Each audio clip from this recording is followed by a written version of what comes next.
This is 1 through 10 of my 100-day project, and when I began, I started with a trade book that my husband had brought home, and he works for a lighting company, so there was just really beautiful paper.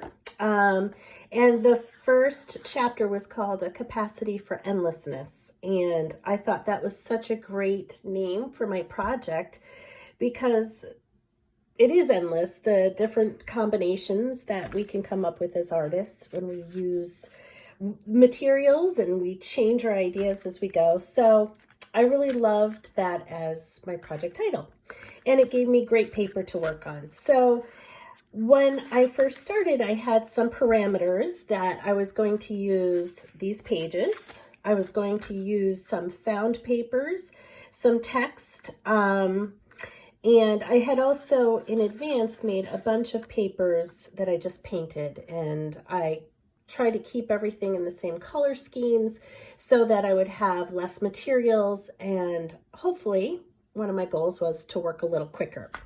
So I wasn't really sure what my subject matter was going to be, but I knew I wanted to work with some organic and geometric.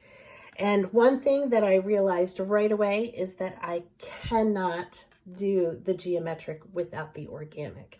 The organic is just too much part of my soul.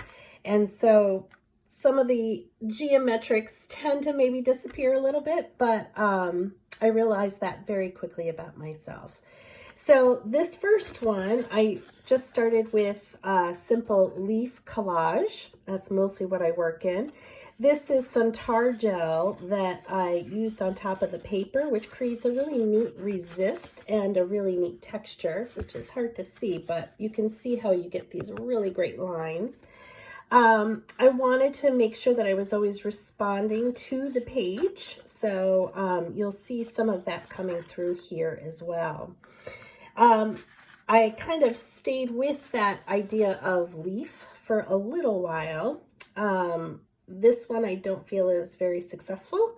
I really didn't like the leaf shape, and I didn't like this circular background and that outline. So this is one that I'm definitely going to come back and work on. In fact, most of these first 10, I probably will. This one I really liked. I was using some tissue collage that I had done a hand-painted stencil on. This is actually from a soap box, and those bubbles just kind of inspired what just started to happen. I cut into it, leaving some openings. I cut some of my hand-painted papers. I had some other pieces of, I think this was a parking ticket. And unfortunately, or fortunately, some of the black kind of washed away when I started using the medium. Here I'm using some more of that purple paper, and this was actually from probably some kind of fruit, or maybe some garlic was in a bag, and the mesh was just the same kind of color that I was using. I also used some metallic paper from some yummy chocolate that I ate. This one I'm using that similar pattern, and typically I like to work vertically. So this was unusual for me to work more horizontally. The vertical tends to speak to me more, but I really challenged myself with going horizontally, and part of that was because the paper underneath had these horizontal and some diagonals that I brought in there. So something different for me. This one, one of my students, a young girl, she had done some printing and some photocopying of some of her work, and she had all of these scraps and leftover pieces.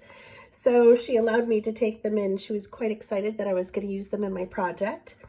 They just felt like flower shapes to me, so I kind of went with that idea. I really am not crazy about the busyness of this, and there was just so much line. But these little magenta pieces that are popping through, I think eventually when I go back in and work into this, that'll be something that I'll bring out a little bit more. This was from a shopping trip to Macy's, some paper I found on the floor in my art room, And this is some wet strength tissue paper that I had done some molding paste through and made some dots.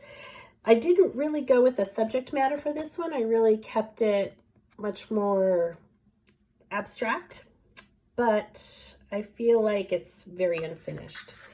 And on day 10, I was having some company over and really didn't want to miss day 10. So while we were sitting around the table, I just started cutting some collage pieces from a magazine, some of my papers, and things that I had laying around. So day number 10 was with company, and something again I think I'll come back to. So that's day 1 through 10.